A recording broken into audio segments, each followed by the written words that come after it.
ভাবিকে man-made fibre আমরা জানি খুব গুরুত্বপূর্ণ আমাদের টেক্সটাইল জগতে বা অ্যাপারেল ইন্ডাস্ট্রিতে। তো এই ম্যানমেড ফাইবার তৈরি করবার সময় আমরা আমাদের পছন্দ মতো ম্যানমেড ফাইবারের মধ্যে বিভিন্ন যে ফিচার্স গুলো আছে বা বৈশিষ্ট্যগুলো আছে সেটাকে অ্যাড করতে পারি, যেটা আমাদের ন্যাচারাল ফাইবারের মধ্যে অ্যাড করা সম্ভব না। বা ন্যাচারাল ফাইবারে যতটা মডিফাই করা যায়, ম্যানমেড ফাইবার বা সিনথেটিক ফাইবারে এর থেকে বেশি মডিফাই করা যায়। তো এখন যে কোনো ফাইবারের ক্ষেত্রে স্ট্রেংথ একটা গুরুত্বপূর্ণ বিষয়। কারণ ফাইবারের স্ট্রেংথ যত বেশি হবে, তত ওই ফাইবার দিয়ে তৈরি করবার পরে যে ইয়ানটা আমরা পাবো সেটা স্ট্রেংথ বেশি হবে। তারপর হচ্ছে যে আমরা যে গার্মেন্টসটা পাবো সেটার স্ট্রেংথ বেশি হবে। তো এই স্ট্রেংথ বাড়ানোটা খুব ইম্পর্টেন্ট। তো সেই ক্ষেত্রে আসলে এই ম্যানমেড ফাইবার বা সিনথেটিক ফাইবারের মধ্যে আমরা কিভাবে স্ট্রেংথটা বাড়াতে পারি সে বিষয় নিয়ে মূলত আজকের আলোচ্য বিষয়।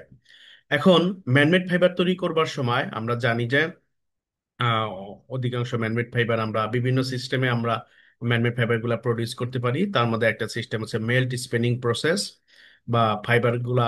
ওই ফাইবার গুলাকে আমরা যেগুলাকে ফায়ারের আগুনের মধ্যে বা হিটে গলে ওই ফাইবার গুলাকে আমরা মেল্ট স্পিনিং প্রসেসের মাধ্যমে তৈরি করতে পারি।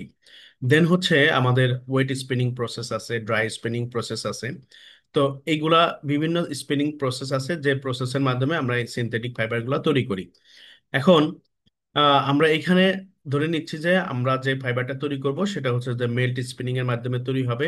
তার মানে হচ্ছে এই ফাইবার হিটের কারণে মেল্ট হবে। এখন প্রথম দিকে আমরা যদি একটু ইমেজের দিকে খেয়াল করি, এখানে ইমেজে যেটা বলা হয়েছে যে প্রথম দিকে আমরা ফাইবারগুলোকে স্পিনার থেকে পাবো। তো স্পিনার থেকে ফাইবারগুলো পাবার পরে এখানে আমরা দেখতে পাচ্ছি যে পলিমার চেইন, এই যে মার্ক যেগুলো আছে এই মার্কগুলো হচ্ছে পলিমার চেইন। এখন এই পলিমার চেইনগুলা যত সোজা হবে তত হচ্ছে ফাইবারগুলা স্ট্রেংথ বা শক্তিশালী হবে। বাট এইখানে আমরা একটু যদি খেয়াল করি যে এই পলিমার চেনগুলা কিন্তু স্ট্রেট না। পলিমার চেনগুলা এরকম দেখা যাচ্ছে যে হরাইজন্টালি আছে। তো এইখানে আঁকা বাঁকা আছে। এখানে একটা বিষয় একটু বলে রাখা ভালো যে যত বেশি আঁকা বাঁকা হবে এই পলিমার চেনগুলা, তত অ্যামরফাস রিজন বাড়বে। অ্যামরফাস রিজন যত বাড়বে তত ফাইবার ওয়াটার অ্যাবজর্ব করতে পারবে বেশি, বা ফাইবারের মধ্যে ওয়াটার অ্যাবজর্বেন্সি পাওয়ার বেশি থাকবে, কিন্তু অন্যদিকে স্ট্রেংথ কম থাকবে। তাহলে প্রথম দিকে আমরা যে ফাইবারটা পাবো, স্পিনার থেকে বের হবার পরে যে ফাইবারটা পাবো সেইখানে হচ্ছে পলিমার চেনগুলো আঁকা বাঁকা থাকবে, এক একটা এক এক দিকে থাকবে। এখানে আমরা দেখতে পাচ্ছি যে কিছু পলিমার চেন আহ ভার্টিক্যালি আছে, কিছু পলিমার চেন হরাইজন্টালি আছে। মানে পলিমার চেনগুলোর মধ্যে কোনো অরিয়েন্টেশন নাই, মানে কোনো হচ্ছে আহ যে গোছালো যে ভাবটা আছে সেটা নাই। তাহলে প্রথম দিকে পলিমার চেনগুলো এরকম অবস্থায় থাকবে। এখন এই পলিমার যে ফাইবারগুলো আছে এই ফাইবারগুলোকে আমরা আসলে স্ট্রেংথটা কিভাবে বাড়াবো, স্ট্রেংথ বাড়ানোর জন্য একটাই ওয়ে, সেটা হচ্ছে যে ফাইবারগুলোকে ড্রয়িং করতে হবে। মানে টেনে লম্বা করতে হবে। টেনে লম্বা করলে পলিমার চেন যেগুলো আঁকা বাঁকা ছিল সেগুলো সোজা হয়ে যাবে। যত পলিমার চেনগুলা সোজা হবে তত হচ্ছে ফাইবারগুলা শক্তিশালী হবে এবং অ্যামরফাস রিজন কমবে। অ্যামরফাস রিজন কমবার কারণে ক্রিস্টালিনিটি বাড়বে। তাহলে ক্রিস্টালিনিটি যখন বাড়বে তখন এই ফাইবারগুলা হচ্ছে যে আবার ফাইবারের মধ্যে ব্রিটেলনেস বাড়তে পারে। তো সেই ক্ষেত্রে আমরা হচ্ছে যে ওই পরিমাণে ফাইবারগুলাকে ড্রয়িং করব, ড্রয়িং রোলারের মাধ্যমে ড্রয়িং করব যাতে ফাইবারের ম্যাক্সিমাম আমরা স্ট্রেংথ পাই। আবার হচ্ছে যে ব্রিটেলনেসটাও যেন ওই পরিমাণ না থাকে।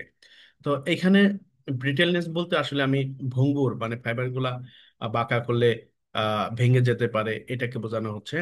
তো ফাইবারগুলা হচ্ছে যদি ব্রিটেলনেস হয় তার মানে ফাইবারগুলোকে ফ্লেক্সিবল না, নমনীয় না। তো ফাইবারগুলোকে নমনীয় করাটাও খুব গুরুত্বপূর্ণ। তো সেই ক্ষেত্রে আমরা ড্রয়িংটা ওইভাবে করবো যে ফাইবারগুলো ফ্লেক্সিবল থাকবে, ব্রিটেলনেস কম থাকবে, সাথে সাথে ফাইবারের স্ট্রেংথ বাড়বে। এখন এই এই হচ্ছে আমাদের একটা স্টেপ। পরবর্তী স্টেপ হচ্ছে এইটা, মানে প্রথম দিকে আমাদের পলিমার চেনগুলা কোনো ওরিয়েন্টেশন নাই।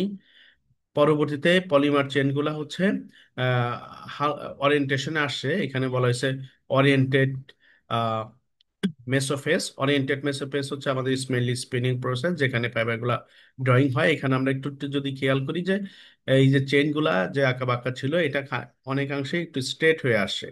তার মানে আরো বেশি হচ্ছে আহ আমাদের ড্রয়িং করা লাগবে যাতে ফাইবারগুলার মধ্যে যে পলিমার চেইনগুলো আছে সেই পলিমার চেইনগুলো আর স্ট্রেট হয়। এইখানে যেটা বলা হয়েছে যে এইখানে একটা নেক লাইন ডিফর্মেশন তৈরি হয়েছে। আমরা যদি একটু খেয়াল করি, এটা একটা নেক লাইনের মতো দেখা যাচ্ছে, মানে মানুষের হিউম্যান বডিতে যে ঘাড় আছে সেই নেকটা আছে, সেই নেকের মতো দেখা যাচ্ছে। তো এইখানে বলা হয়েছে সুপার ড্রয়িং, মানে ফাইবার গুলাকে এইখানে অনেক বেশি টেনে লম্বা করা হয়েছে। তো সুপার ড্রয়িং করা হয়েছে। দেন হচ্ছে কমপ্লিট পলিমার ডিফর্মেশন, তার মানে হচ্ছে যে এইখানে ম্যাক্সিমাম, তাহলে এইখানে ম্যাক্সিমাম হচ্ছে পলিমার চেনগুলা স্ট্রেট হয়ে যাবে। তো পলিমার চেনগুলা যদি বেশি স্ট্রেট হয় তাহলে এখানে বলা হয়েছে যে আমরা যদি একটু দেখি যে completion of crystallisation and molecular orientation, তাহলে এইখানে ম্যাক্সিমাম ক্রিস্টালিনিটি বাড়বে এবং মলিকুলার যে ওরিয়েন্টেশন আছে, মলিকুলার ওরিয়েন্টেশন বলতে আসলে পলিমার চেনের কথা বলা আছে। তো পলিমারের চেনটা ম্যাক্সিমাম ওরিয়েন্টেশন হবে। তাহলে আমরা একটু যদি খেয়াল করি আবার উপর থেকে, এইখানে পলিমার চেনগুলা বিভিন্ন ডিরেকশনে আছে, তার মানে কোনো ওরিয়েন্টেশন নাই। দেন এইখানে হচ্ছে যে ওরিয়েন্টেশনে চলে আসছে, এইখানে আরো ওরিয়েন্টেশন হয়েছে যেখানে সুপার ড্রয়িং এর মাধ্যমে করা হচ্ছে। আর এইটা হচ্ছে ফাইনাল স্টেজ, যেখানে হচ্ছে পলিমার যে মলিকুল গুলো আছে বা চেইন গুলো আছে এগুলা একেবারে ওয়েল ওরিয়েন্টেড। দেন হচ্ছে ক্রিস্টালিনিটি এখানে বেশি আছে। তো এই প্রসেসটা, পুরো প্রসেসটাই হচ্ছে আসলে ফাইবার গুলাকে টেনে লম্বা করার মাধ্যমে করা হয়। আমরা আবার একটু রিপিট করছি যে ফাইবার গুলাকে আমরা, মানে সিনথেটিক ফাইবার গুলাকে টেনে লম্বা করব, তাহলে পলিমার চেন গুলা সোজা হয়ে যাবে এবং ফাইবার স্ট্রেংথ বাড়বে। তাহলে ফাইবার স্ট্রেংথ বাড়ানোর জন্য মেইনলি হচ্ছে ফাইবার গুলাকে ড্রয়িং করা হয়, ড্রয়িং করবার পরে হচ্ছে পলিমার চেন গুলা সোজা হয়ে যায়, স্ট্রেট হয়ে যায়। এই হচ্ছে আজকের আলোচ্য বিষয়। ধন্যবাদ জানাচ্ছি সবাইকে।